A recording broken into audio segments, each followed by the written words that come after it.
মোৰ মৰমৰ বন্ধুসকললৈ শুভেচ্ছা জনাই মই আজি আন এটি ভিডিঅ' আৰম্ভ কৰিব ওলাইছোঁ। আজি ভিডিঅ'টোত মই গ্লিটাৰ পেপাৰ দি কেনেকৈ কাণৰ ফুলি বনালোঁ সেয়া দেখুৱাম। মই গ্লিটাৰ পেপাৰ আনিছিলোঁ, তাৰপিছত সেয়া দি পেলাই কি ধুনীয়াকৈ কাণৰ ফুলি বনালোঁ।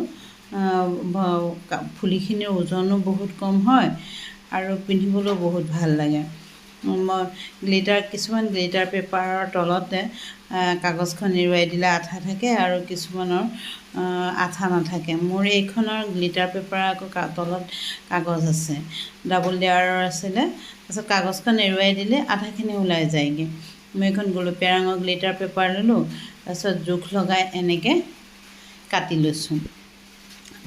তাৰপিছত মই মানে তলফালেও লগাম যে, সেইকাৰণে মই এযোৰ কাণফুলিৰ কাৰণে 4টা টুকুৰা কৰিছোঁ, সমান সমান চাইজৰ 4টা টুকুৰা কৰিম।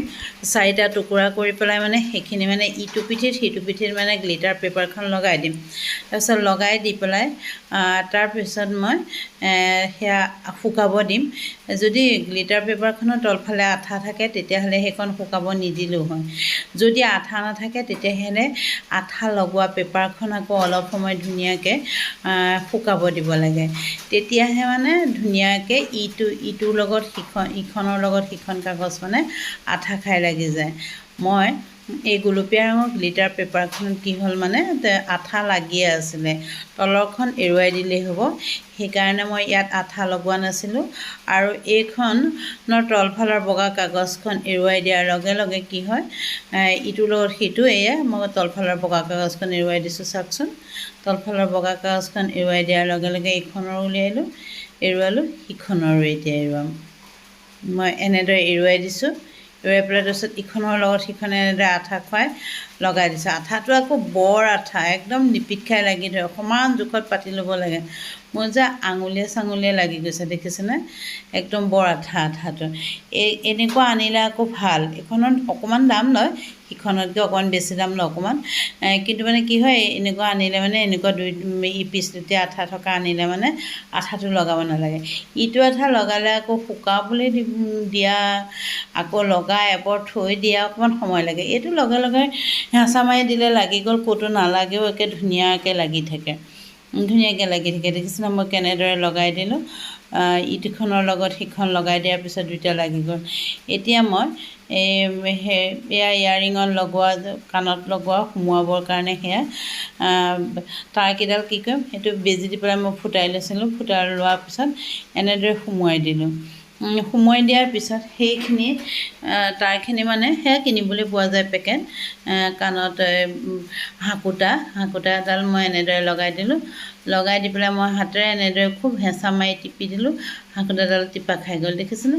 মোৰ এযোৰ ইয়াৰিং 2-3 মিনিটৰ ভিতৰত, কাটোতে অকণমান সময় লাগে কেঁচিখন দি, ধৰক পূৰা 5 মিনিটমান লাগে আৰু 5 মিনিটৰ ভিতৰতে এযোৰ কাণৰ ফুলি হৈ যায়গৈ। আৰু ডিজাইনটো নিজৰ লগত কথা, নিজে যি ডিজাইন দিব পাৰে, ইচ্ছা কৰিলে যিকোনো ডিজাইনেই দিব পাৰে আৰু পিন্ধিলে বহুত ভাল লাগে। শাৰীৰ লগত মিলাই বেলেগ বেলেগ কালাৰৰ এইবিলাক পিন্ধিব পাৰে। আজিকালিতো ছোৱালীবিলাকে বিয়া ফুৰিবলৈ যোৱা কিবা পাৰ্টি চাৰ্টি চবতে এইবিলাক শাৰীৰ লগত মিলাইতো পিন্ধেই। শাৰীৰ লগত মিলাই পিন্ধা বহুত মানে সহজলভ্য, কোনো টকা পইচা খৰচ বেছি নহয়। এইকেইটাত পইচা খৰচ হোৱাটো মানি ল'ব পাৰে আৰু ধুনীয়াকৈ খালি ডিজাইনটো নিজৰ ধুনীয়া ডিজাইনত দিব পাৰি। মই ইমান ভাল ডিজাইনত দিয়া নাছিলোঁ, কিন্তু মই লগতে আকৌ কি কৰিলোঁ, সেই কাণফুলিযোৰত মই একোটা মুকুতাৰ পাথৰ লগাই দিছিলোঁ। পাথৰকেইটা আঠা লগাই দিছিলোঁ। আকৌ এইকেইটা পাথৰ আকৌ লগাই পেলাই ইস্ত্ৰি কৰিলোঁ হয়, কিন্তু এইযোৰতো আৰু ইস্ত্ৰি কৰিব নোৱাৰি নহয় জানো? সেইকাৰণে মই আঠাই লগাই দিলোঁ। আঠা এনেদৰে ইলুটিও লগাই দিছোঁ, শিলুটিও লগাই দিছোঁ। ইয়াৰ মানে কাণৰ ফুলিযোৰ যেতিয়া ওলমিব, ইলুটিও একে লাগিব দেখি, শিলুটিও একে লাগিব দেখি, দুফালে দুটা মই পাথৰ লগাই দিছিলোঁ। কাৰণ এফালে যদি নলগাওঁ আৰু এফালে যদি লগাওঁ তেতিয়াহ'লে দেখিটো বহুত বেয়া লাগিব। সেইকাৰণে মই কি কৰিলোঁ, এইফালে যেনেদৰে লগাইছোঁ সিটো ছাইডতো এটা পাথৰ মই ধুনীয়াকৈ লগাই দিলোঁ। দেখিছেনে? এয়া লগাই দিলোঁ, কি ধুনীয়া লাগিছে। অকণমান শুকাবলৈ দিম বতাহত। তাৰপিছত বতাহত শুকাবলৈ দিয়াৰ পিছত একদম নিকপকপীয়াকৈ মুকুতাৰ পাথৰটো মানে লাগি ধৰিব। পাথৰ নহয় আৰু ঠিক ধৰিব মণিটো একদম ধুনীয়াকৈ লাগি ধৰিব। এই মুকুতাৰ মণিবিলাকো কিন্তু কিনিবলৈ পোৱা যায়, আপোনালোকে কিনি ল'ব পাৰে। কিনি লৈ এনেদৰে বনাই চাবচোন, বহুত ভাল লাগে। মই আকৌ সেই 2-3যোৰ বনাইছিলোঁ যে, সেই বনোৱা এয়া কটাৰ সৰু সৰু টুকুৰা আছে, সেই টুকুৰাখিনি আকৌ এনেদৰে তলফালে লগাই ডিজাইনো কৰি দিছিলোঁ অকণ। ডিজাইনবিলাক দেখি আকৌ বৰ ভাল লাগে। গ্লিটাৰখিনিয়ে মানে একদম চিকচিকাই থাকে। আপোনালোকে বনাই চাবচোন, চাই পেলাই মোক কমেণ্ট কৰিবচোন কেনেকুৱা লাগে, আৰু মোৰ ভিডিঅ'টো চাই কেনেকুৱা লাগে। আপোনালোকে লাইক, কমেণ্ট, শ্বেয়াৰ, ছাবস্ক্ৰাইব কৰিবলৈ নাপাহৰিব। আৰু যিসকলে মোৰ ফেচবুক পেজৰ পৰা চাই আছে, তেওঁলোকে মোৰ ফেচবুক পেজটো লাইক কৰি দিব। আপোনালোকৰ সহায়, সহানুভূতি, মৰম চেনেহে আমাক আৰু ভিডিঅ' বনোৱাত উৎসাহ যোগায়। আপোনালোকে লাইক কমেণ্টবিলাক পাই থাকিলে আমি বহুত উৎসাহিত হওঁ, নহয় জানো? এয়া দেখিছেনে, মোক ধুনীয়াকৈ ইয়াৰ মানে কাণৰ ফুলিযোৰ বনালোঁ, দেখিছে? এইবোৰ বহুত কম সময় লাগে। মই অকণমান সময়তে বহুতখিনি বনাই পেলাইছিলোঁ। 4-5যোৰমান বনাই পেলাইছিলোঁ। 4-5যোৰ বনাই পেলাওঁতে মানে ভাবিছিলোঁ দেই, ইমান সহজতে এইবিলাকে বনাব পাৰি। আৰু কিনিবলৈ গ'লে কয় একেবাৰে 50 টকা 60 টকা। এইযোৰ ধৰক মোৰ প্ৰায় খৰচমান 10 টকামানহে খৰচ হয়, আৰু তাতকৈ কম হ'লেও বেছি নহয় এইযোৰ ফুলি বনাবলৈ যাওঁতে। দেখিছেনে? কেঁচিখন দি মানে ডিজাইনকেইটা মানে ধুনীয়া ডিজাইন হ'ব লাগে। মই ডিজাইনকেইটা আইডিয়া কৰিব পৰা নাছিলোঁ, নিজে মনতে 2-এটা লৈ লৈছিলোঁ মনেৰে। লৈ পেলাই মই এনেদৰে বনাইছোঁ। মোক কেঁচিখনো আকৌ ভাল নহয়, মাটিত পৰি কেঁচিখনৰ আগ 2টা ভাঙি থকাৰ কাৰণে মানে মই বেছি মিহিকৈ মানে কাটিব নোৱাৰা হৈছোঁ।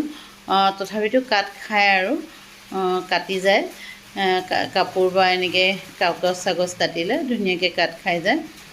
দেখিছে, মই ধুনীয়াকৈ সেয়া কাটি দি পেলাই এয়া ফুলখিনি বনালোঁ, ফুলিযোৰ বনালোঁ। এইযোৰ বেলেগ দেই, আগৰযোৰ বেলেগ ফুলি আছিল আৰু এইযোৰ বেলেগ ফুলি আছিল। এইযোৰ তলৰ ফালে অকণমানকৈ টোপৰ নিচিনাকৈ খুৱাই দি পেলাই মই ফুলিযোৰ আকৌ কেৰু নিচিনাকৈ এটা বেকা ভাঁজ এটা লগাই দিম। মানে কেৰু ডিজাইনৰ নিচিনাকৈ বেকা ভাঁজটো লগাই দিলে এনেকৈ বেকা হৈ থাকিব। হাতেৰে ভাঁজটো লগাই দিলে হ'লে, দেখিছেনে? মই বেজীটো দি কেনেকৈ ফুটাই দিম চাবচোন। ফুটাই পেলাই সেই হাকোদাডাল সোমোৱাবলৈ ফুটাম কিন্তু দেই।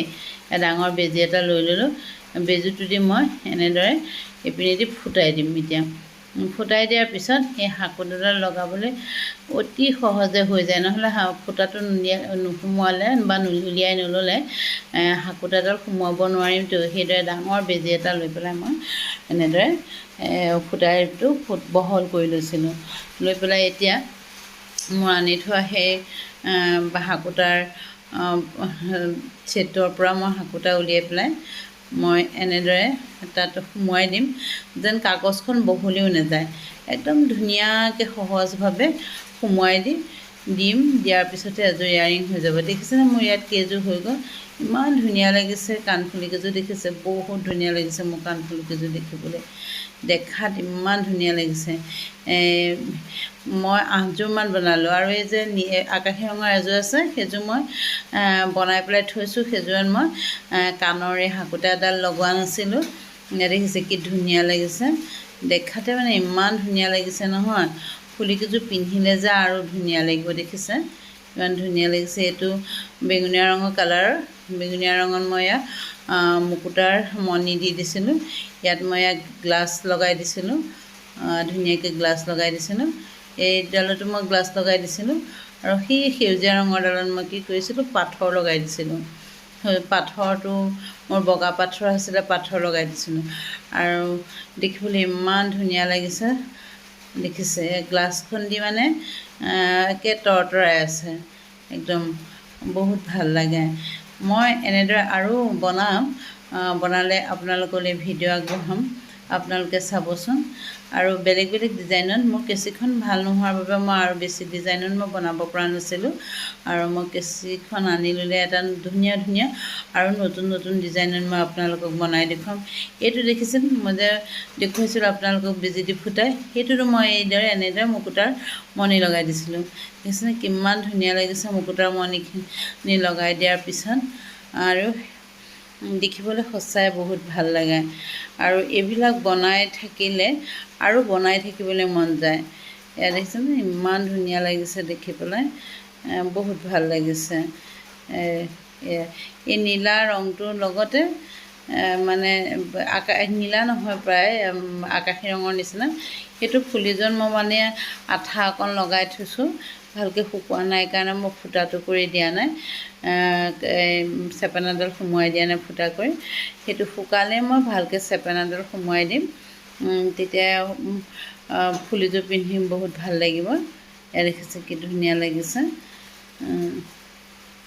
এযোৰৰ পিছত এযোৰ ফুলি ইযোৰতকৈ সিযোৰ চাৰ সিযোৰতকৈ এযোৰ চাৰ দেখি বহুত ধুনীয়া লাগে বহুত ধুনীয়া লাগে ছোৱালীবিলাকে চুইদাৰৰ লগতো মিলাই মিলাই এনেকুৱা ডিজাইনেৰে ফুলি পিন্ধিব পাৰে আজিকালি বেলেগ বেলেগ ৰঙৰ চুইদাৰৰ লগত বেলেগ বেলেগ ৰঙৰ শাৰীৰ লগত বেলেগ বেলেগ ডিজাইনৰ এই ফুলিবিলাক পিন্ধিলে দেখি বহুত ভাল লাগিব আজিলৈ আহোঁ দেই বাই